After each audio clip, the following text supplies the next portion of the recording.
Before the world called her La Stupenda, she was just a girl from Australia with a voice powerful enough to change the history of opera forever. Dame Joan Sutherland, 1926 to 2010, the voice that rewrote opera history. Dame Joan Sutherland stands as one of the most extraordinary operatic voices ever recorded.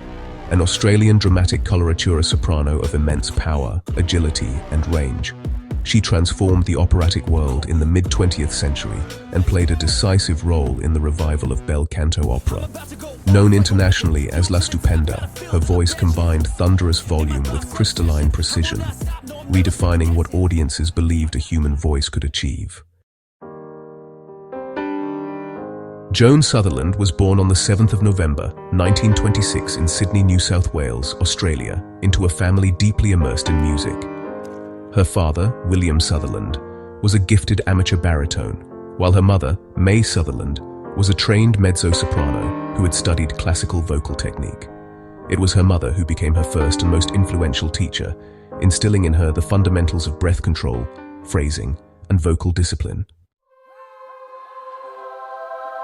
Unlike many singers who peak early, Sutherland's voice developed slowly.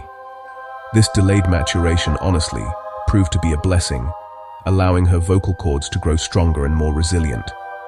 She studied piano and voice throughout her childhood, later attending Sydney Girls High School and enrolling at the Sydney Conservatorium of Music, where her vocal promise became unmistakable.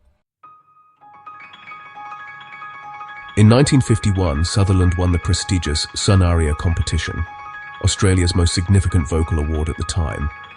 This achievement earned her a scholarship to study in England, prompting her relocation to London and marking the beginning of her international journey.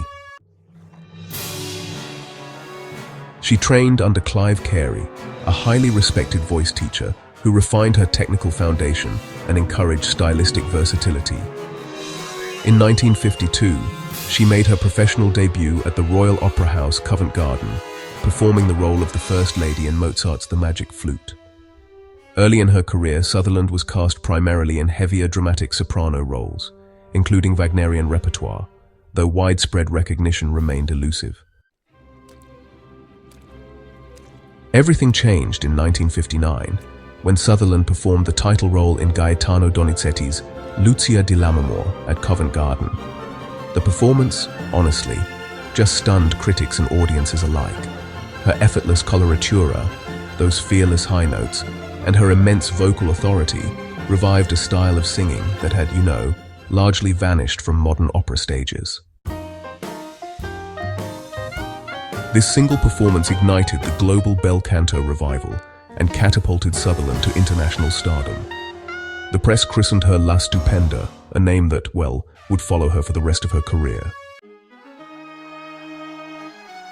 In 1954, Joan Sutherland married Richard Bonynge, an Australian conductor and pianist whose influence on her career cannot be overstated. Their partnership became one of the most productive and transformative collaborations in operatic history. Bonynge encouraged Sutherland to explore forgotten operas and guided her into technically demanding roles by Bellini, Donizetti, Rossini, Handel, and early Verdi.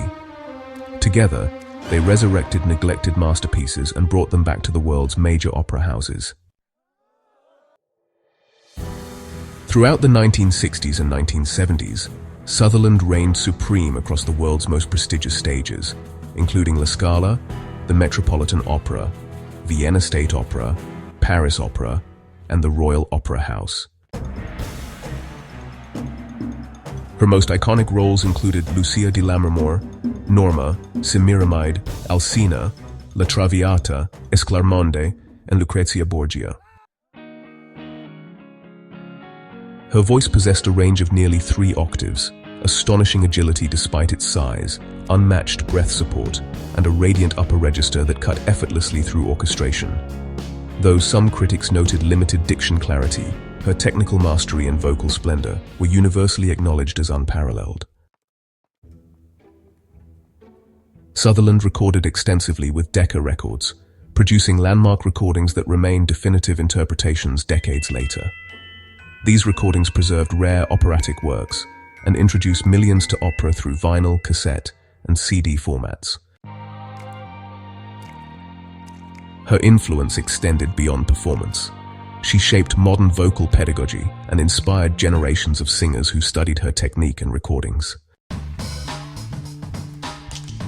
Despite the demanding nature of her repertoire, Sutherland's voice, retained remarkable strength well into her later years.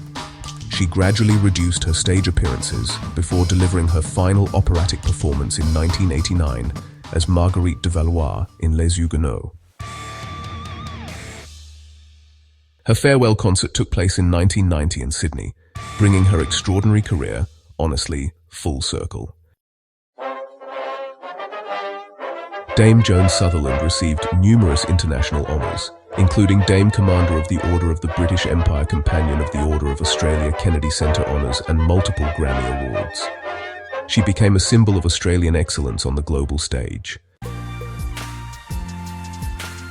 Dame Joan Sutherland passed away on the 10th of October, 2010, in Montreux, Switzerland, at the age of 83. Her passing, it marked the end of a golden era in operatic singing. Today, she is remembered not merely as a great soprano, but as a transformational force, a singer who redefined vocal possibility, revived lost art forms, and left an indelible imprint on music history. Dame Joan Sutherland did not simply sing opera, she reshaped it. Her voice remains eternal, echoing across time as one of the greatest achievements in the history of human sound. Legends never truly fade. They live on through their voices. If you believe stories like Dame Joan Sutherland's deserve to be remembered, honored, and shared, then, subscribe to this channel and keep the legacy alive.